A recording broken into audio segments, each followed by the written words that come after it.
Welcome to my YouTube channel zero to pi classes. बच्चों आज हम लोग हाई स्कूल के मैथ में, ठीक है बच्चों, यहाँ पर बहुविकल्पिक क्वेश्चन को और जो 4-4 नंबर के 6-6 नंबर के क्वेश्चन आ रहे हैं बच्चों, 2-2 नंबर के क्वेश्चन को पूर्ण रूप से सॉल्व करेंगे। ठीक है बच्चों, तो यहाँ पर आप देख रहे हैं बच्चों, पहले ही दिया है, करा है निम्न में परिमेय संख्या है बच्चों। निम्न में इसमें से कौन सी परिमेय संख्या है? तो आप कह सकते हैं यह तो अपरिमेय है क्योंकि अंडर रूट के रूप में है, यह भी आपका अपरिमेय संख्या है। 11 भी अंडर रूट के रूप में बच्चों यहाँ पर अपरिमेय है, लेकिन यहाँ पर देख रहे हैं 3 प्लस अंडर रूट 23 है और माइनस फिर अंडर रूट 23 है, तो 23 से 23 कैंसिल हो जाएगा तो बचेगा 3। और 3 को कैसी की संख्या कहते हैं बच्चों? परिमेय संख्या। इसलिए इसका आंसर क्या हो जाएगा? आपका स आंसर हो जाएगा। ठीक है बच्चों, क्या आंसर हो जाएगा? आपका स हो जाएगा। ठीक है, अगले क्वेश्चन को देखेंगे बच्चों। कराए यदि द्विघात समीकरण 2x² प्लस kx प्लस 3 बराबर 0 के मूल बराबर है तो k का मान ज्ञात कीजिए। बच्चों मूल बराबर की बात कर रहा है बच्चों। जब मूल बराबर होता है तो आप जानते हैं बच्चों क्या होता है, यहाँ पर डिस्क्रिमिनेंट इसका क्या होता है? d बराबर होता है b² माइनस 4ac। ठीक है बच्चों, मूल बराबर होते हैं तो b² माइनस 4ac बराबर 0 होता है। तो इसमें रखेंगे तो यह आपका 2a है, यहाँ पर k b है और 3c है। तो इसको सॉल्व करेंगे बच्चों तो b² यानी k² और माइनस 4ac, तो 2 3 6 और चौके 24, और 24 का वर्गमूल निकालेंगे तो 2 दूना के 4 और 4 छके 24 हो जाएगा। इस तरह से आपका कौन सा विकल्प हो जाएगा बच्चों? इसमें से आप देख रहे हैं बच्चों, तो ये आप देख रहे हैं कि यही आंसर हो जाएगा आपका स नंबर। ठीक है बच्चों, कौन सा हो जाएगा विकल्प? आपका स नंबर हो जाएगा, इन तीनों में नहीं हो पाएगा। ठीक है बच्चों, तो ये आपका आंसर होगा। ठीक है, चलिए अगले क्वेश्चन पर बढ़ते हैं बच्चों। ठीक है बच्चों, अगले क्वेश्चन पर बढ़ेंगे। ग नंबर का रहा है 1 माइनस टेन स्क्वायर तिशंस बट्टा में 1 प्लस टेन स्क्वायर तिशंस का मान है और इन चारों विकल्पों में से कौन सा है बच्चों? तो आप जानते हैं बच्चों tan 30 का मान कितना होता है बच्चों? तो 1/√3 होता है। इसको स्क्वायर करेंगे तो 1/3 हो जाएगा। यहाँ से हल करेंगे तो 1 माइनस 1/3 और बट्टा में 1 प्लस 1/3 बच्चों। तो यहाँ से हल करेंगे तो 3 में से घटाएंगे तो 2/3 और यहाँ से हल करेंगे तो 5/3। या 3 से 3 कैंसिल हो जाएगा बच्चों, तो 2/3 और 5/3। तो इसमें से सॉल्व करके देखेंगे बच्चों कौन सा हो जाएगा। ठीक बच्चों, तो यहाँ पर रखेंगे तो 1 माइनस 1/3। ठीक है बच्चों, और यहाँ से हल करेंगे तो 3 और 3 में से 1 घटाएंगे तो हो जाएगा 2, यानी 2/3 ऊपर आ जाएगा बच्चों। यहाँ से हल करेंगे तो 1/3 और प्लस है तो 3 और 1 यहाँ पर कर देंगे तो 3 1 4/3। 3 से 3 कैंसिल हो जाएगा बच्चों, तो बचेगा 2/4 और 2 से कटा देंगे तो 2 एकम 2 और 2 दूना के 4 हो जाएगा, यानी 1/2। तो इसमें से कौन सा विकल्प हो जाएगा बच्चों? तो आप देख रहे हैं आपका विकल्प हो जाएगा आपका ब, यहाँ पर हो जाएगा 1/2 आंसर हो जाएगा। ठीक है बच्चों, यहाँ पर कह रहा है कि यदि बिंदु 1,2 0 0 और ए बी संरेख है तो इसमें से कौन सा विकल्प हो जाएगा बच्चों? ये आपका सिलेबस नहीं है, फिर भी इसका आंसर हो जाएगा आपका a बराबर 2b हो जाएगा, इसका ब आंसर हो जाएगा। ठीक है बच्चों, चलिए अगले क्वेश्चन पर हम लोग बढ़ते हैं बच्चों, देखते हैं। ठीक बच्चों, यहाँ पर करा है किसी यम के लिए, किसी पूर्णांक यम के लिए प्रत्येक सम संख्या निम्नलिखित रूप का होता है बच्चों। तो सम संख्या लेकर आप जानते हैं यहाँ पर 2m के रूप का होता है हमेशा।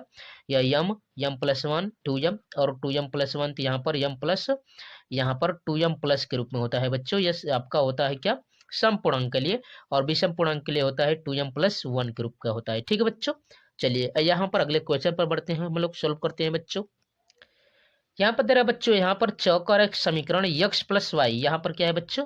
यह आपका है x और प्लस है बच्चों, और यह y बराबर 6 दिया है आपका, और यहाँ से दिया है x minus Y equal to 2 दिया है। और इसमें से कौन सा हो जाएगा बच्चों? ठीक है, तो आप सीधा सीधा समझिए, जब भी ऐसा आएगा विकल्प बच्चों हल करने के लिए, तो आप इन जो मान दिए हैं x y के मान रख दीजिए और देख लीजिए कि किस पर हल हो जाएगा, ये आंसर आ जाएगा। तो यदि 4 और 2 रखते हैं तो 6 हो जाएगा बच्चों, और यदि 4 में से 2 घटाएंगे तो 2 भी हो जाएगा। इस तरह से आप विकल्प देख रहे हैं बच्चों, आपका यही है 4,2 हो जाएगा। इस तरह से आपका विकल्प ए आपका सॉल्व हो जाएगा। ठीक बच्चों, कौन सा हो जाएगा विकल्प? इसका ए हो जाएगा। ठीक है बच्चों, अगले क्वेश्चन पर बढ़ेंगे बच्चों। तो कह रहा है कि सिद्ध कीजिए कि अंडर रूट 7 एक अपरिमेय संख्या है बच्चों। ये क्या है? अपरिमेय संख्या। ये कह रहा है अपरिमेय संख्या की बात कर रहे हैं यहाँ पर। तो यहाँ पर आप सीख चुके हैं बच्चों, समझ चुके हैं, हम लोग इसको मान के हल करते हैं। ठीक है बच्चों, कैसे हम लोग हल करते हैं? तो मान लेते हैं किसको, कि माना कि यह अंडर रूट 7 है एक परिमेय संख्या है। क्या है बच्चों? आपका परिमेय संख्या है। ठीक है, ठीक है, हल करेंगे तो मानेंगे बच्चों, माना कि अंडर रूट 7 एक परिमेय संख्या है। तो आप जानते हैं बच्चों, परिमेय संख्या को हम लोग p बटा q के रूप में लिख सकते हैं। तो √7 बराबर हो जाएगा a बटा b, यानी ए बी क्या है बच्चों, आपका सह अभाज्य है। क्या है बच्चों आपका ए बी? आपका ए बी को हम लोग मान लेते हैं कि यह एक सहअभाज्य दो पूर्णांक है, ठीक है, जिसमें ए और बी के यहाँ पर एक के अतिरिक्त कोई और उभयनिष्ठ गुणनखंड नहीं है। ठीक है बच्चों, इसके बाद हम लोग इस तरह से त्रिया गुणा कर देते हैं।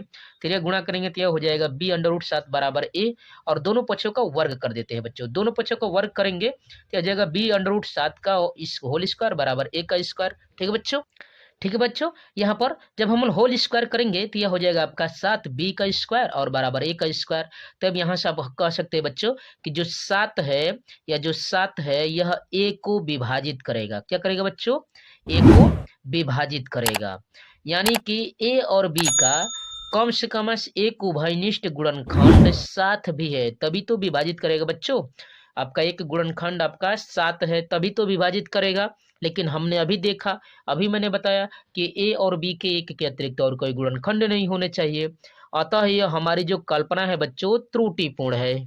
हमारी कल्पना क्या है बच्चों? यहाँ हमारी कल्पना त्रुटिपूर्ण है कि यह √7 एक परिमेय संख्या है। क्या माने थे बच्चों? परिमेय संख्या। यह हमारी कल्पना ही गलत हो गई थी। अतः कह सकते हैं कि √7 क्या है बच्चों? अपरिमेय संख्या है। इस तरह से आप सॉल्व कर सकते हैं। ठीक है बच्चों, चलिए अगले क्वेश्चन को सॉल्व करते हैं हम लोग। अगला क्वेश्चन करा बच्चों, कह रहा है कि हल करिए 2x + y बराबर 5 और 3x + 2y बराबर 8। आपके पास कई मेथड थे बच्चों। यहाँ पर दो चर वाले रक्षित समीकरण में आप जानते हैं बच्चों ग्राफीय विधि है, वज्रगुणन विधि है, और इन दोनों को यहाँ पे निकाल चुका है। तो आपको प्रतिस्थापन विधि और विलोपन विधि से ही सॉल्व करना है। ठीक है बच्चों, तो चलिए हम लोग विलोपन विधि या प्रतिस्थापन विधि से सॉल्व कर लेते हैं। ठीक है बच्चों, इस क्वेश्चन को। ठीक है, ठीक बच्चों, तो इसको हम लोग मान लेते हैं कि आपका समीकरण नंबर 1 है और ये आपका बच्चों क्या है? समीकरण नंबर 2 है। ठीक है बच्चों, अब हम लोग विलोपन विधि अपनाएंगे तो यहाँ पर देख रहे हैं कि यहाँ पर जो इसके यक्ष के गुणांक है, y के गुणांक है, ये बच्चों अलग अलग है। तो इसके यक्ष और y के गुणांकों को हम लोग एक समान बनाएंगे बच्चों। ठीक बच्चों, तो हम लोग क्या करते हैं कि यक्ष के गुणांक का हम लोग समीकरण 1 में गुणा कर देते हैं। समीकरण 2 का जो बच्चों यक्ष का या गुणांक 3 है, इस 3 का हम लोग समीकरण 1 के गुणांक में जो भी दिया है ऊपर वाले में सभी में गुणा कर देते हैं बच्चों। और वैसे ही समीकरण 1 का गुणांक जो यक्ष का है 2, ठीक है, इस 2 का हम लोग क्या करते हैं कि नीचे वाले सभी पदों में गुणा कर देते हैं। तो यहाँ से 3 यक्ष का गुणांक 3 का ऊपर वाले पदों में गुणा करेंगे तो बच्चों हो जाएगा जब 3 दूना के 6 यक्ष, और यहाँ से हो जाएगा +3y, और यहाँ से हो जाएगा 3 5 15 हो जाएगा। ठीक है बच्चों, वैसे अब दूसरे को हल करेंगे यहाँ पर तो 2 तिहाई 6 यक्ष हो जाएगा बच्चों, और यहाँ से हो जाएगा 2 दूना 4y, और यहाँ से 2 8 16 हो जाएगा बच्चों। ठीक है, अब हम लोग देख रहे हैं यहाँ से विलोपन विधि में। ठीक है बच्चों, इस विलोपन विधि में यहाँ पर देख रहे हैं कि यहाँ पर यक्ष के गुणांक समान हो गए। चिन्हों को बदल देंगे इस तरह से बच्चों, चिन्हों को इस तरह से बदल देंगे तो आप सॉल्व करके देखेंगे तो या तो कैंसिल हो जाएगा बच्चों, या तो कैंसिल हो गया। 3 में से 4 घटा दीजिए तो -y यानी 1y आ जाएगा, और 15 में से 16 घटाएंगे तो -1, या माइनस से माइनस कैंसिल हो जाने की वजह से बच्चों y बराबर कितना आंसर आ जाएगा बच्चों? 1 आ जाएगा। y का मान कितना हो जाएगा बच्चों? इस तरह से आपका 1 आ जाएगा। ठीक है बच्चों, चलिए आगे बढ़ते हैं। हम लोग y का मान तो निकाल लिया, अब यक्ष का मान निकालते हैं। तो जो y का मान है बच्चों, इस y का मान किसी भी समीकरण में पहले या दूसरे समीकरण में रख लीजिए। ठीक है बच्चों, पहले या दूसरे समीकरण में रखकर सॉल्व कर लीजिए इसको। ठीक है बच्चों, तो हम लोग क्या कर रहे हैं बच्चों, समीकरण जो आपका पहला है 2x + y बराबर 5, इसी में y का मान रख देते हैं। इस y के स्थान पर 1 रख देते हैं क्योंकि 1 आपने निकाला है बच्चों। तो यहाँ से हो जाएगा बच्चों 2x + 1 बराबर यहाँ पर 5। एक यहाँ पर है इक्वल के जब इस साइड में रहता है तो इक्वल के जब इस साइड में लेकर आते हैं तो चिन्ह बदल जाते हैं बच्चों। तो प्लस है तो माइनस हो जाएगा, तो 5 में से 1 घटा देंगे तो 4 हो जाएगा, यानी 2x बराबर कितना हो जाएगा बच्चों? 4 हो जाएगा। ठीक है बच्चों, यहाँ से हो जाएगा 2x बराबर 4, चूंकि यहाँ पर गुणांक के रूप में है दो गुणा है तो इक्वल की तरह आता है तो भाग हो जाता है बच्चों। तो x बराबर हो जाएगा 4/2, यहाँ से कैंसिल कर देंगे बच्चों तो 2 दूना के 4 होता है। तो x बराबर कितना आ गया बच्चों? 2 आ गया। तो इस तरह से आपको सॉल्व करना है बच्चों। ठीक है, आपका इस तरह से मिलेंगे। ठीक है बच्चों, क्वेश्चन ऐसे ही बोर्ड एग्जाम में मिलने वाले हैं, ऐसे ही आपको सॉल्व करके आना है। ठीक है बच्चों, चलिए अगले क्वेश्चन पर बढ़ते हैं हम लोग। अगला देख रहे हैं बच्चों, यहाँ पर अब क्वेश्चन नंबर 3 का क दिया है, कह रहा कि दो संख्याओं का अंतर 26 है और एक संख्या दूसरी संख्या की 3 गुनी है, तो संख्याएं ज्ञात कीजिए। दो संख्याओं का अंतर कितना है बच्चों? 26 है, और एक संख्या दूसरी संख्या की कितनी गुनी है? 3 गुनी है। चलिए बच्चों इसको सॉल्व कर लेते हैं, इसके मानों को निकाल लेते हैं हम लोग। ठीक बच्चों, इस तरह से हम लोग प्रश्नोत्तर संख्या तीसरे का क सॉल्व कर रहे थे। मानेंगे बच्चों, माना कि पहली संख्या वो क्या है, यक्स है, और दूसरी संख्या बच्चों क्या है, वाई है। तो प्रश्न के अनुसार कह रहा था कि दो संख्याओं का अंतर 26 है। तो लिखेंगे बच्चों यहाँ पर प्रश्नानुसार। ठीक है बच्चों, लिखेंगे यहाँ पर प्रश्नानुसार। प्रश्न के अनुसार सॉल्व करेंगे तो यहाँ से हो जाएगा यक्स माइनस वाई बराबर बच्चों 26। क्या कर रहा था बच्चों, यक्स माइनस वाई बराबर 26 का रहा था। तो या वाई को इधर लेकर आएंगे तो माइनस इधर आएगा तो प्लस हो जाएगा। तो यक्स बराबर हो जाएगा 26 और प्लस वाई। इस तरह से आपका यह मान निकला बच्चों। यहाँ पर आप इस तरह से समीकरण बना सकते हैं। दूसरी बार कह रहा है बच्चों, एक संख्या दूसरी संख्या की 3 गुनी है। यहाँ पर दूसरी प्रश्न, यहाँ पर प्रश्न अनुसार करा है, जो पहली संख्या है बच्चों दूसरी संख्या की 3 गुनी है। इस तरह से बच्चों पहली संख्या है आपका दूसरी संख्या की इस तरह से क्या बच्चों है, 3 गुनी है। तो सॉल्व करके देख लीजिए बच्चों। तो यक्स बराबर इतना रखे हैं तो यहाँ से रख दीजिए बच्चों, यहाँ पर 26 प्लस वाई, समीकरण 2 में हम लोग यक्स के स्थान पर मान रख दिए बच्चों, और इधर है बच्चों 3y। ठीक है बच्चों, यहाँ से सॉल्व करके देखेंगे तो हो जाएगा 26 बराबर 3y, और माइनस इधर हो जाएगा, यह माइनस हो जाएगा, y प्लस में है तो यह माइनस वाई हो जाएगा। तो घटा देंगे तो यह हो जाएगा बच्चों 2y बराबर 26 है बच्चों। यहाँ से सॉल्व करके देख लीजिए बच्चों, गुणा है इधर आएगा तो भाग हो जाएगा। तो y बराबर 26 बटा में 2 यानी 13 दूना 26, यानी y बराबर कितना आ गया बच्चों, यहाँ पर 13 आ गया। जब y बराबर 13 आ गया बच्चों तो आप समीकरण किसी में भी रख सकते हैं। यह y का मान जो है समीकरण 2 ही में रख दीजिए। तो यहाँ पर रख देंगे तो 13 तिया 39, यानी x बराबर रख देंगे बच्चों तो यह 39 हो जाएगा, और 39 में से 13 घटाएंगे तो 26 हो ही जाएगा बच्चों, और यहाँ पर 3 गुनी है ही। तो इस तरह से आपका यह सॉल्यूशन हुआ। ठीक बच्चों, चलिए ऐसे ही आपको बोर्ड एग्जाम में सॉल्व करके आना है। ठीक है बच्चों, चलिए अगले क्वेश्चन पर बढ़ते हैं हम लोग। अगला क्वेश्चन देख रहे हैं बच्चों, अगला कह रहा है यहाँ पर तीसरे का ख, यदि समीकरण के एक्स यक्स माइनस 2 कोष्टक में प्लस 6 बराबर 0 के मूल बराबर है तो के का मान ज्ञात कीजिए बच्चों। मूल बराबर की बात कर रहा है बच्चों, तो इसको सॉल्व करके हम लोग निकाल लेते हैं। आप जानते हैं बच्चों मूल बराबर होता है तो बी स्क्वायर माइनस 4ac बराबर क्या होता है बच्चों, 0 होता है। तो चलिए सॉल्व कर लेते हैं।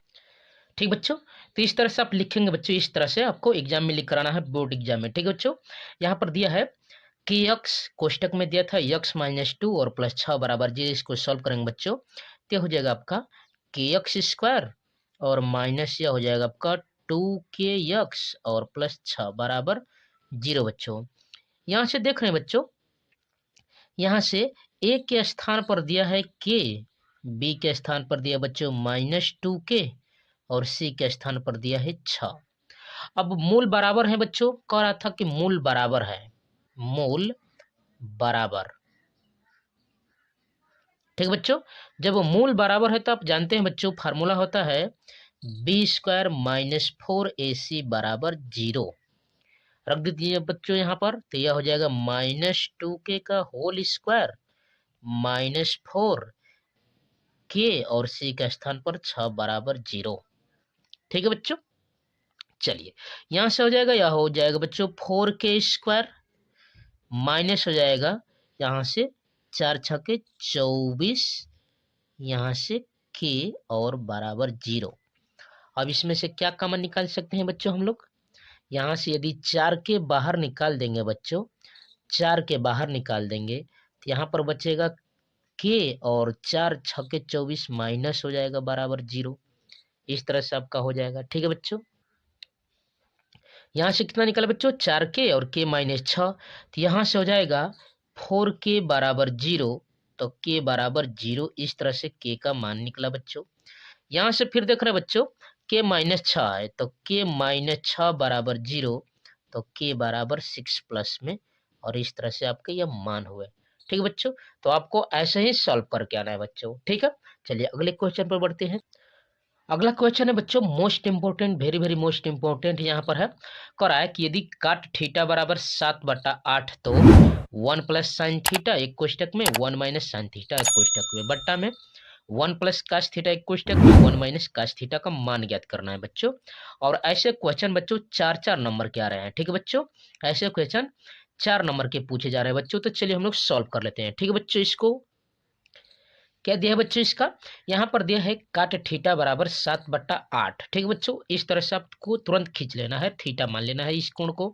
ठीक है बच्चों, अब आप जानते हैं बच्चों काट थीटा बराबर होता है, क्या होता है बच्चों, यहाँ पर टेन का उल्टा होता है, टेन थीटा बराबर होता है लंब बटा आधार, तो काट बराबर हो जाएगा बच्चों आधार बट्टा में लंब। क्या हो जाएगा बच्चों, आधार बट्टा में लंब हो जाएगा इस तरह से। ठीक है बच्चों, क्या होता है आधार बट्टा में लंब। अब आप जानते हैं बच्चों पाइथागोरस प्रमेय से कर्ण को निकालना है, तो कर्ण का निकालेंगे हम लोग बच्चों, तो जानते हैं लंब का स्क्वायर प्लस आधार का स्क्वायर।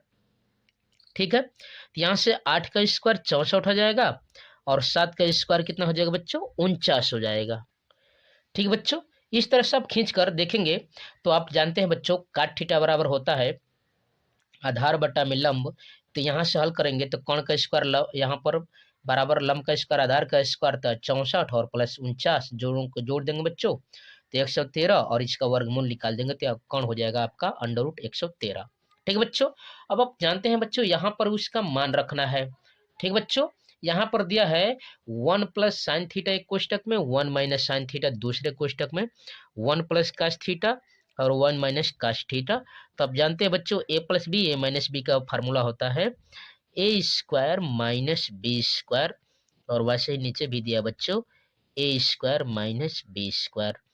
तो सॉल्व करेंगे बच्चों, ए के स्थान पर 1 है और बी का स्क्वायर का मतलब साइन का स्क्वायर इस तरह से हो जाएगा बच्चों, यहाँ पर हो जाएगा बच्चों साइन थीटा का स्क्वायर।